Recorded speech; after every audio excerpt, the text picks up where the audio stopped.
गुरु प्यारी सात संगत जी, राधा स्वामी जी। संगत जी, ये बात उस समय की है जब डेरा ब्यास के सचखंड की नींव रखते हुए हुजूर महाराज बाबा सावंत सिंह जी के अनमोल वचन हैं जो मैं आज आपके साथ साझा करने जा रहा हूँ। सत्संग घर की नींव 30 सितंबर 1934 को हुजूर जी के कर कमलों द्वारा रखी गई थी जी, जिसका नक्शा हुजूर जी ने स्वयं तैयार किया था। हुजूर जी के वचन इस प्रकार हैं। निवेदन है कि मैं इस खुशी को बयान नहीं कर सकता जो मेरे जैसे तुच्छकामी, क्रोधी, लोभी को इस रस्म को अदा करने में होगी। यह मेरी लियाकत नहीं है, बल्कि उस महापुरुष बाबा जयवंत सिंह जी महाराज का है, जिन्होंने सारी उम्र सुरत शब्द अभ्यास में गुजार दी। सिख परिवार का सदस्य होने के कारण मैंने 7 साल की उम्र में ही ग्रंथ साहिब को पढ़ना शुरू कर दिया। मुझे वेदांत का शौक भी था। मेरी संगति हर मज़हब के लोगों से थी। मैं हर कौम के महात्मा, चाहे मुसलमान, सिख, ईसाई, सनातन, आर्य या कोई भंगी ही क्यों न हो, सबसे मिलता और रूहानियत की गहराई को समझता।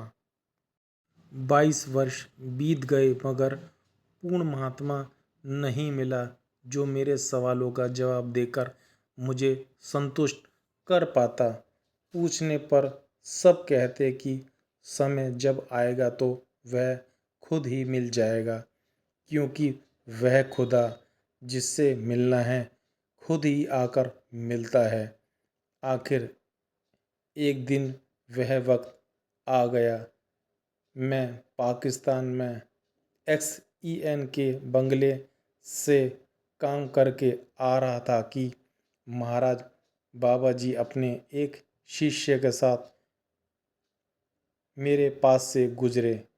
बाबा जी महाराज ने शिष्य को मेरी तरफ इशारा करते हुए कहा कि मैं आज इस नौजवान की खातिर यहाँ आया हूँ। हमारा इसके साथ पिछले जन्म का संबंध है। तो वह शिष्य हंसकर बोला, इसमें तो आपको फतेह नमस्कार भी नहीं बुलाई और आपकी और कोई खास ध्यान भी नहीं दिया।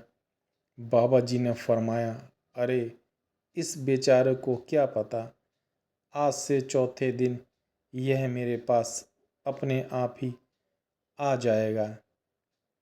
एक दिन मेरे दफ्तर के बाबू कहन सिंह हेड क्लर्क ने कहा कि आजकल कोहमरी में एक बड़े महात्मा आए हैं।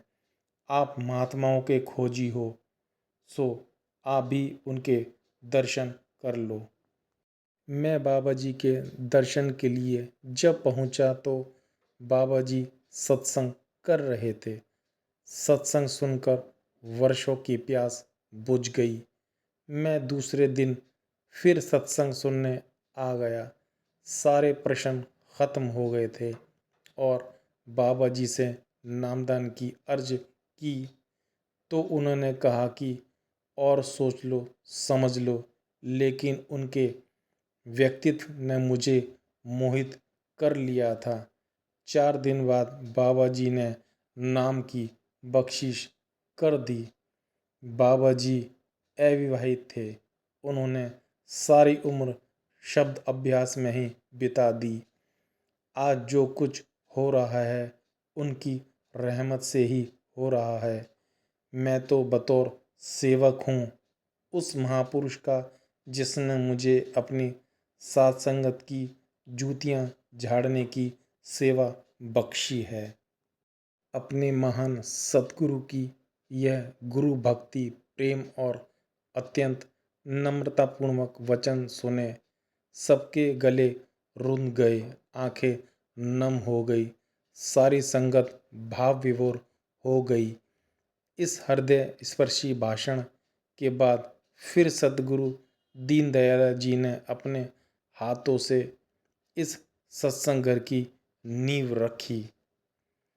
इस सत्संग घर को एक दिल छूने वाला वाक्य भी है।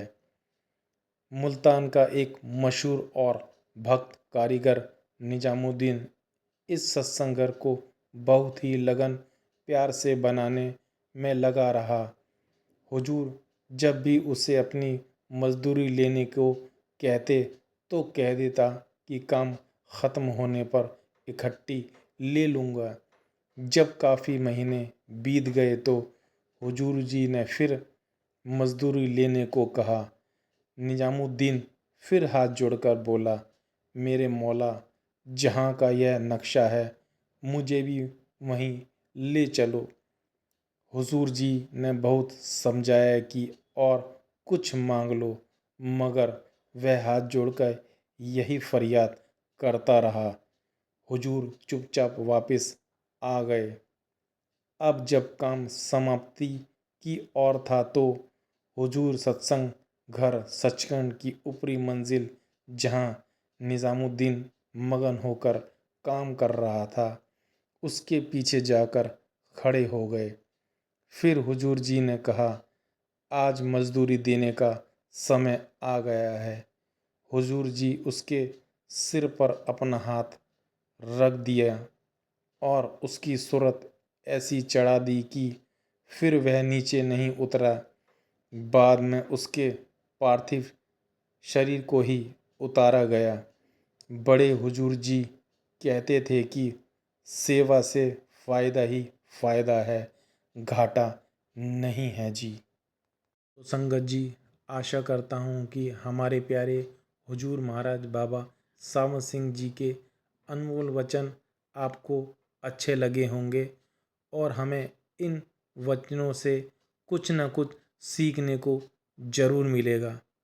तो संगत जी, अगर यह वीडियो आपको अच्छी लगे तो वीडियो को लाइक कर सकते हैं। आप चाहें तो चैनल को सब्सक्राइब भी कर सकते हैं।